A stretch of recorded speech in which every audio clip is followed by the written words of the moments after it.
So I own 7,000 rental properties. Those are assets. Every month, the cash flows in. The banks gave me $300 million tax-free to buy real estate that the idiots had lost. And right now, as you know, for the middle class of the world, we're in a crash. First of all, let's go back to what is financial education. It's not get a job, work hard, save money, and invest in a well-diversified portfolio of stocks, bonds, mutual funds, and ETFs. That's not it. You know, money is, the financial industry is two things: debt and taxes. And we still tell kids to go to school, get a job, work hard, save money, and get out of debt. Now, who tells them to do that? That's the most ridiculous thing there is.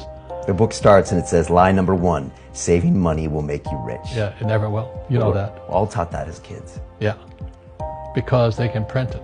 Why would you save it and why would you work for it if they can print it as faster than you can work for it?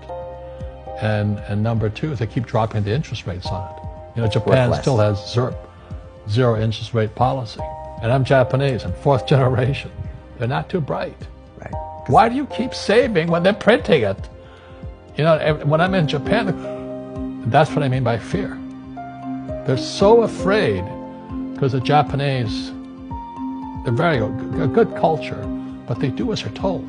Right. It's very conformist. Very conformist, very conformist. So they just do as they're told, and then they just save money. They're afraid they might make a mistake. They're good little students in school. Go to school, get a job, don't make mistakes. Right, and that's what school conditions people to do, Correct. is to not get mistakes. Correct. Get an A on the test, show up and do your homework. But to be a great entrepreneur and investor and a great rich person, you have to engineer mistakes into your life. And the military education is different than academic education. We're taught to make mistakes. You know, so every day I'd fly and we had to kill the engine on our aircraft and crash. So what happens to the average person in a financial crash, they don't know what to do. And right now, as you know, for the middle class of the world, we're in a crash. You know, the purchasing power of the yen, the euro, the rupiah, all going down. And people are working harder and harder and harder, and the central banks of the world are printing more money. And most poor people confuse assets for liabilities. They think their home is an asset, it's actually a liability. Right. And again, that's why I was yelling at the accounting teacher. I said, an asset is a noun, like a house. Cash flow is a verb. So to understand if it's an asset or liability, it takes a noun plus verb. So if the cash is flowing out of your pocket, it's a liability. If the cash is flowing into your pocket, asset, verb, it's an asset. So I own 7,000 rental properties. Those are assets. Every month, the cash flows in. Whereas many people have the big house on the hill and the cash is flowing out. Right. And they're going broke. Right, it's like a frame of mind. Everybody can do the same thing I do because the tax laws are for everybody. You know, we don't say, well, the tax laws are only for the rich. No, the tax laws are for everybody to use if you have the right financial education. McDonald's is in the real estate business, so they sell hamburgers, but they buy real estate, so they pay no taxes. You know, this guy Bezos, well, he's $16 billion. How much tax did they pay on that $16 billion?